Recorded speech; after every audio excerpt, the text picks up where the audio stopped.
Hey, what's up guys? Welcome back once again। दोस्तों, आज की कहानी जो एक्सप्लेन करने जा रहे हैं वो हमें सिखाएगी कि कैसे हम समय की कीमत का अंदाजा पहले ही लगा लेना चाहिए, क्योंकि समय निकलने के बाद भी अगर आप कटोरा लेके घूमेंगे तो कोई मदद नहीं करेगा। कहानी की शुरुआत में हम एक सीन देखते हैं जिसमें नौजवान लड़का एक औरत को दूरबीन से देख रहा है। वो दूर बोट से उसके पास ही आ रही है, लेकिन बीच में लहरें काफी ऊपर उठना शुरू हो जाती है, जिससे कि बोट टेढ़ी हो जाती है और इसी हड़बड़ी में वो लेडी पानी में गिर जाती है। वो लड़का कौन था और इस दृश्य का क्या मतलब है, ये अभी पता लग जाएगा। यहाँ से हम पहुंचते हैं मैक्सी पर, जो कि अपने डैड के साथ मछली पकड़ता है। वो अभी स्कूल में है, पर उसके डैड अभी भी उसे इस काम को सिखा रहे हैं ताकि आगे जाकर वो इसे बढ़ा सके। इसी दौरान वहाँ उसे एक स्टेला नाम की औरत दिखाई देती है, जिसे देखकर वो पिघलना शुरू हो जाता है और उसकी नजरें वहां से हट ही नहीं रही थी। अब उसे क्या चाहिए वो तो वही जानता है। शायद उसे पहली नजर वाला प्यार हो गया हो, लेकिन उसे समझ नहीं आ रहा है कि वो उसे बताए कैसे। बड़ी दुविधा है। स्टेला एक इंग्लिश टीचर है और जिस स्कूल में वो पढ़ता है उसकी वहाँ कुछ दिन पहले अभी ज्वाइनिंग हुई है। उस दिन दोनों एक दूसरे को देखते हैं। स्टेला भी वहाँ पर होने वाले प्रोग्राम में हिस्सा लेती है, एक तरह का फेस्टिवल बोल सकते हैं। इसी दौरान दोनों की एक दूसरे से नजरें मिलती है, पर किसी के कदम एक दूसरे की तरफ नहीं बढ़ते। ये सब इशारे में बातें हुई थी। कहानी आगे बढ़ती है और रात में टाउन में प्रोग्राम होता है, जैसे कि मैंने बताया, जो कि आज से नहीं बल्कि सदियों से चलता हुआ आ रहा है। ये बहुत ही इंटरेस्टिंग प्रोग्राम होता है और इसमें एक इंसान समुंदर का राक्षस बनता है और फिर अपनी जल परी को चुनता है। वाह! और आज उसने स्टेला को चुना है, यानी कि वो उसकी जल परी है। वो उसके साथ डांस करता है, लेकिन स्टेला अनकंफर्टेबल फील कर रही थी, इसीलिए वो उसे छोड़ने को कहती है। लेकिन वो इंसान सच में राक्षस बन चुका था। वो कुछ ज्यादा ही कैरेक्टर में घुस चुका था और उसकी अश्लीलता सामने आती जा रही थी। और इसलिए मजबूरी में मैक्सी को बीच में आना पड़ता है। वो उसे पंच करके गिरा देता है। हालांकि इसके बाद पूरे टाउन में उसे इस चीज को लेकर खरी खोटी सुननी पड़ती है, लेकिन वो कुछ कहता नहीं है। वहीं स्टेला से भी अब लोग दूर होने लगे थे, क्योंकि उन्हें लग रहा था कि ये इस टाउन में रहने के काबिल नहीं है। लेकिन इन सब के परे बस उसे एक ही लड़का समझ रहा था और वो था मैक्सी। दोनों रात में पहली बार बात करते हैं, जिसमें स्टेला कहती है कि कैसे ये लोग इस गेम को नॉर्मल कहते हैं, मैं तो कभी भी ये गेम नहीं खेलूंगी। मैक्सी भी उसकी हाँ में हाँ भरता है, जिसके बाद वो अपने घर चली जाती है। लेकिन आज मैक्सी का मन यहाँ से उठने का नहीं है, इसीलिए वो पूरी रात वहीं उसके घर के बाहर ही बैठा रहता है। उसे तो स्टेला के साथ चाहिए था। अब सुबह उसे पता चलता है कि उसका रॉबर्ट नाम के आदमी से कुछ दिन पहले ही ब्रेकअप हुआ है। बालकनी पे आने पर स्टेला उसे बाहर बैठा हुआ देखती है, तो बाहर आकर उसे रूबरू होने की कोशिश करती है और वजह पूछती है कि आखिर ऐसी कौन सी मुसीबत आ पड़ी कि वो पूरी रात अपने घर ही नहीं गया। अब उसे क्या पता है कि मैक्सी के दिल में वो छा चुकी है, अब उसे रहा नहीं जाता। वो उसे यहाँ से जाने को कहती है, पर बाद में उसे बुरा लगता है कि ऐसा बिहेव नहीं करना चाहिए। पूरी रात वो बैठा रहा, ऐसे आशिक कहाँ मिलते हैं। इसीलिए वो उसे मिलने के लिए फिर जाती है और माफी मांगती है, देन उसके कामों में हाथ भी बटाती है। उसके बाद मैक्सी उसे एक शॉर्ट राइड पर भी ले जाता है अपनी बोट पर। वहाँ वो खुद के बारे में बताता है कि अभी वो स्कूल में है और उसके डैड एक मछुआरे हैं। वहीं स्टेला बताती है कि वो अभी कुछ दिन पहले यहाँ शिफ्ट हुई है और होटल में रह रही है। उसके डैड यहीं कुछ दूर पर रहते हैं, लेकिन वो उनके साथ रहना नहीं चाहती। उनके स्वभाव की वजह से वो दोनों ऐसे ही आपस में बात करते रहते हैं। तभी मैक्सी को एहसास होता है कि तूफान आने वाला है, लेकिन वो भी कुछ देर और साथ बिताना चाहता है, इसीलिए वो बोट को चलाता रहता है। और जब तूफान एकदम चरम पर आता है तो उसे कहता है कि वो पास में एक आइलैंड, हमें वहां जाना चाहिए जब तक ये तूफान खत्म नहीं होता। वो भी मान जाती है, इसीलिए दोनों वहां बने एक घर में रुकते हैं और मैक्सी फौरन आग जलाता है। उस दौरान स्टेला उसे देख रही थी और इसकी ओर अट्रैक्ट होने लगी थी। वो उसे कुछ इशारे तो दे रही थी, लेकिन मैक्सी डर रहा था इस रिश्ते को लेकर। फिर दोनों करीब आ जाते हैं। मैक्सी भी क्या करे, रहा नहीं जाता। वो इंटीमेट होते हैं और उन्हें भी पता चलता है कि और कुछ देर बाद जब वापस टाउन आते हैं तो स्टेला लोगों से उनके बीच जो कुछ भी हुआ उन्हें छुपाने लगती है। पर मैक्सी अब उसे बहुत पसंद करने लगा था। उसे कहीं न कहीं स्टेला से वो पहली वाली मोहब्बत हो गई थी, या ये कहें कि शिद्दत वाली मोहब्बत। और इसीलिए वो पूरी कोशिश करता है कि किसी भी तरह से वो उसके साथ कुछ और समय बिता सके। लेकिन उन दोनों के ऊपर मॉर्गन नाम के एक टीचर की नजर थी। उसे इन पर पूरा शक था कि कहीं कुछ इनके बीच में चल तो नहीं रहा। अब नेक्स्ट डे स्कूल का नया सेशन शुरू होता है। स्टेला को as a English teacher introduce कराया जाता है, वो भी उसी क्लास में जहाँ मैक्सी पढ़ता है। वो उसे देखकर हैरान था, लेकिन स्टेला को उसे अनदेखा कर रही थी। लेकिन कब तक वो ये करेगी, ये देखना दिलचस्प होगा। वो कोशिश करता है कि उसका ध्यान अपनी ओर खींचे, लेकिन वो कर नहीं पाता। अब एक दिन स्कूल के बाहर आते हुए वो उसे मॉर्गन के साथ देख लेता है और ये देखकर उसका खून खौल जाता है। घर जाते टाइम वो बस में भी उसे बात करने की होड़ में लगा रहता है, पर ऐसा हो नहीं पाता और इसीलिए अब सीधा उसी होटल जाने का सोचता है जहां वो रहती है, क्योंकि ऐसे तो कभी बात हो ही नहीं पाएगी। मैक्सी पूरी तरह से तैयार होकर अपने डैड की कार को लेकर रोड के किनारे पर खड़ा हो जाता है और स्टेला का इंतजार करने लगता है। हालांकि उसके इंतजार की घड़ी में हर एक मिनट कई घंटों के बराबर लग रहे थे, पर वो फिर भी डटा रहता है। प्यार में ताकत जो होती है। और आखिरकार वहाँ स्टेला के कदम पड़ते हैं। वो उसे बात करने की कोशिश करता है, लेकिन स्टेला तो उसे इग्नोर ही करे जा रही थी, मतलब उसे तड़पा कर छोड़ रही थी। वो तो उसे एक कार में बैठने को कहता है और वहाँ कोई भी नहीं था, इसीलिए स्टेला भी उसकी बात मान लेती है। जिसके बाद मैक्सी उसे उस टाउन से थोड़ी दूर लेकर जाता है। बीच रास्ते में स्टेला उसे कहती है कि उसे मैक्सी से मिलना अच्छा लगता है, लेकिन वो यहाँ लोगों से डरती है कि कहीं वो उसे टाउन से बाहर ना निकाल दे, क्योंकि बहुत ही मुश्किल से उसे ये जॉब मिली है। लेकिन मैक्सी उसे यकीन दिलाता है कि वो उसे हमेशा कहीं दूर ही मिलेगा। दोनों साथ में अच्छा वक्त गुजारते हैं। ऐसे ही करते करते कब वो टाउन से मीलों दूर आ जाते हैं उन्हें पता ही नहीं चलता। वो जब भी उसके साथ रहती है तो अपनी सारी परेशानियों को भूल जाती है और मैक्सी को एक्सेप्ट भी कर लिया था उसने। पर मैक्सी उसके साथ बिताई हुई कहानियों को सुनकर जिंदगी के बारे में और जानने को उतावला हो रहा था। लेकिन इतने में वहाँ कुछ स्टूडेंट आ जाते हैं जिन्होंने इन दोनों को साथ में देख लिया था। लेकिन स्टेला घबराई नहीं और उनके साथ वॉलीबॉल खेलने के लिए चली गई।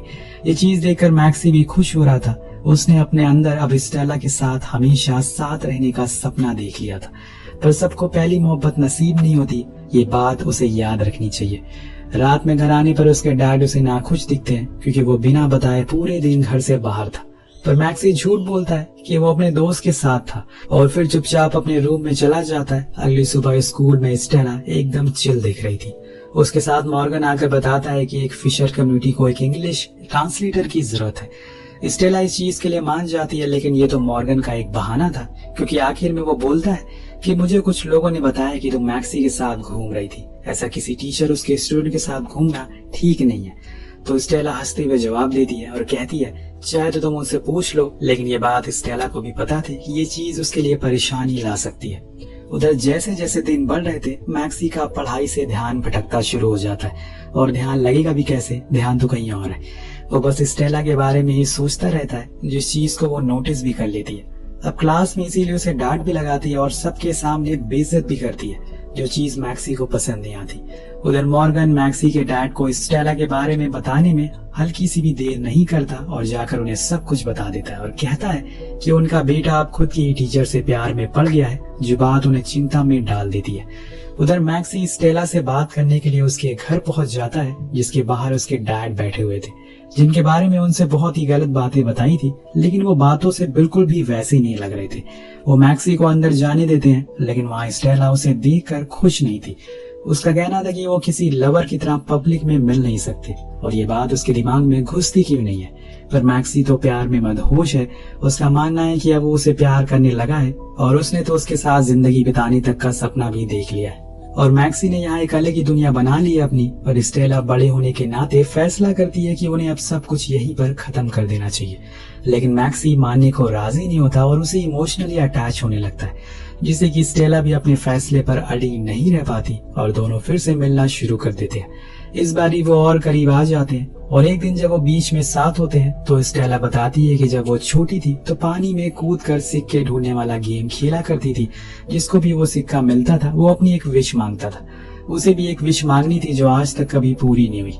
अब पूरे दिन साथ में बिताने के बाद जब वो घर आने लगते हैं तो वहाँ एक आदमी उन्हें देख लेता है और स्टेला की पड़ोसी भी उसे समझाने की कोशिश करती है कि उसे एक स्टूडेंट के साथ अफेयर करके खुद के और उसके करियर को खराब कर रही है। लेकिन स्टेला का कहना था कि वो उसके साथ खुश है, तो इसमें लोगों को क्या दिक्कत है। बात भी सही है।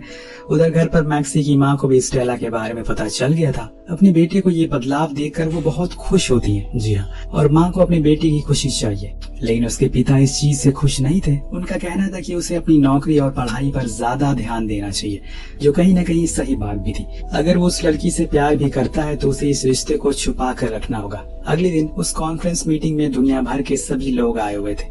वहाँ स्टेला मैक्सी को भी अंदर आने को बोलती है। वो उसके साथ चला जाता है, लेकिन वहाँ जाकर उसकी इंग्लिश को सुनकर सभी उसका मजाक बनाते हैं। हालांकि उसे फिशिंग की अच्छी जानकारी है, लेकिन अंग्रेजी ने उसके हुनर को दबा दिया। अपनी ऐसी बेइज्जती देखकर वो वहाँ से चला जाता है और घर जाकर अपने माता पिता से कहने लगता है कि उसे अब उस घर में कुछ दिन बिताने हैं जहाँ वो स्टेला के साथ समय बिताया करता है ताकि वो कुछ सीख सके। लेकिन उसके माता पिता इस बात से खुश नहीं थे। वो पहले खुद के पैरों पर तो खड़ा हो जाए, उसके बाद ये सब सोचे। पर मैक्सी को कौन समझाएगा ये सब, उसके सर पर प्यार का जुनून सवार है। अगले दिन यही बात वो स्टेला को भी बताने गया था, पर उसे एक और झटका लगता है। वो असल में कुछ महीनों के लिए डेनमार्क जा रही है, जो चीज मैक्सी को अच्छी नहीं लगती क्योंकि वो उसके साथ नहीं जा सकता। वो चाहता तो था कि उसे अपने दिल की बात कह दे, लेकिन उस दिन भी वो नाकाम रह गया। अब घर आने पर वो अपने माता पिता की बात सुन लेता है, जिससे उसे एहसास हो जाता है कि वो नहीं चाहते कि वो कभी भी स्टेला के साथ अपनी जिंदगी गुजारे। लेकिन मैक्सी ने तो ठान लिया था। वो बहुत मेहनत करता और फिर कुछ ही महीनों में उस घर को खरीद लेता है जहाँ पर वो और स्टेला साथ में समय बिताया करते थे। लेकिन घर दीवारों से नहीं बल्कि लोगों से बनता है। हर दिन उसे स्टेला की याद सता रही थी। उसे किसी भी तरह करके उसे अपने दिल की बात करनी है और आगे हमेशा साथ रहना है। यही बात वो लेटर में लिख कर देता है और जल्दी वापस आने को कहता है। धीरे धीरे समय का पहिया फिर से घूमना शुरू हो गया था। आखिर में स्टेला वहाँ से लौट आती है, पर मैक्सी के लिए तो आज समय रुक सा गया है, क्योंकि जिस सीन को हम कहानी की शुरुआत में आपको बताए थे वो इसी समय का था। हम देखते हैं कि स्टेला के साथ एक बहुत ही दर्दनाक हादसा हो जाता है। समुद्र में वो गिर जाने की वजह से उसके सर में गहरी चोट आती है और फौरन उसे हॉस्पिटल ले जाया जाता है। पर मैक्सी को तो यकीन ही नहीं हो रहा है कि ये सब क्या हो गया अचानक से। अभी तक तो सब कुछ ठीक था। उसके दिल में अब स्टेला को खोने का डर सताने लगा था, क्योंकि कहीं से भी उसे कोई खबर नहीं मिल रही थी। वो दिन रात ही बस ऐसे ही गुमनाम बैठा रहता है। पर फिर क्लास के प्रिंसिपल आते हैं और एक दिन और सभी को बताते हैं कि उनकी टीचर को होश आ गया है, जिसको मिलना है वो उनसे हमारे साथ चले। सभी बच्चे जाते हैं, जिनमें मैक्सी भी होता है। उसे उम्मीद थी कि स्टेला अब ठीक हो गई होगी, लेकिन वहाँ जाकर जब उसकी हालत देखता है तो उसे देखा नहीं जाता। वो जरा सा भी हिल नहीं पा रही थी, बस उसे होश आया था। सभी बच्चे उसके लिए इंग्लिश पोएम लिखकर लाए थे और सुना रहे थे, पर स्टेला की नजर तो मैक्सी पर थी, जो चुपचाप वहाँ अकेले खड़ा हुआ था। उसकी आंखों से आंसू आ रहे थे, पर अफसोस कि वो उसे गले तक नहीं लगा सकता। ये कैसी मजबूरी है। वह बाहर आने पर प्रिंसिपल उसे बताते हैं कि जिस दिन स्टेला स्कूल दोबारा से ज्वाइन कर लेगी, उस दिन तुम इस स्कूल को छोड़ देना, क्योंकि तुम दोनों के बारे में सभी को पता चल गया है। अब किस किस दुख से वो गुजरेगा, अभी उसकी उम्र ही क्या है। मायूस होकर मैक्सी घर आ जाता है, जहाँ उसकी बहन उसे एक मार्बल दिखाती है जिसमें दो कीड़े आपस में मिलने वाले थे, लेकिन उससे पहले ही उनकी मौत हो जाती है। अब इसको देखकर उसकी बहन को लगता है कि शायद इंसान मौत के बाद एक साथ हो जाते हैं। तभी उसे स्टेला का ख्याल आता है और रूम जाकर वो उसकी फोटो को देखकर रोने लगता है और वैसे ही रोते रोते सो जाता है। पर उस रात उसे एक सपना आता है जिसमें वो सामने वही हादसा होते हुए देखता है, और जब उसने पहली बार स्टेला को देखा था वो भी उसे याद आता है। फिर क्या था, अचानक से उसकी नींद उजड़ जाती है और वो रात में ही भागते हुए हॉस्पिटल पहुंचता है स्टेला से मिलने के लिए। पर वो तो अपने बेड पर नहीं थी, वो कहाँ चली गई है। यही बात वो उस नर्स से पूछता है तो उसे पता चलता है कि स्टेला की कल रात मौत हो गई है। और ये सुनते ही मैक्सी के पैरों के नीचे से जमीन खिसक जाती है। ये कैसे हो गया, ये इतना बड़ा पहाड़ उस पर कैसे टूट गया। उसके सारे सपने टूट गए थे और एक चीज से उसे सबसे ज्यादा नफरत होने लगी थी। वो उस घर में रखी हर चीज को तोड़ देता है, जो शायद कभी जुड़ नहीं सकती उसके दिल की तरह। मैक्सी कई दिन तनहा उसी घर में रहता है, लेकिन फिर एक दिन बड़ी हिम्मत जुटाकर वो उसके पिता से मिलने जाता है। उन्होंने उसे एक स्टेला की लिखी हुई चिट्ठी और बताते हैं कि उसकी एशेस समुद्र में बहाई जाएंगी। मैक्सी ने कभी नहीं सोचा था कि उसके जीते जी वो स्टेला के फ्यूनरल में होगा, पर यही सच है और इसको मानना ही पड़ेगा। उसकी एशेस को देखने के लिए वो समुद्र में जाता है, जहाँ वो उस लेटर को खोलता है जिसमें लिखा था कि वो भी उससे बहुत प्यार करती है। उसका प्यार लहरों की तरह है, कभी कम कभी ज्यादा, लेकिन कभी उसका प्यार उसके लिए खत्म नहीं होगा। इधर मैक्सी भी बहुत अफसोस करता है कि वो कभी अपने प्यार का इजहार नहीं कर पाया, जिस बात से उसे हमेशा गम रहेगा। इसीलिए कहते हैं कि कौन सा समय आखिरी हो हमें नहीं पता होता। इसीलिए जो आपके दिल में है, जिसे आप कुछ कहना चाहते हैं, कह दीजिए। हम देख पाते हैं कि वो अभी भी उसी घर में रहता है, उसी फोटो एल्बम के साथ, उसी लेटर के साथ। क्योंकि कुछ रहे न रहे, वीरानियां तो रह गई। तुम चले गए तो क्या हुआ, वीरानियां तो रह गई। इसी के साथ ये कहानी यही खत्म हो जाती है।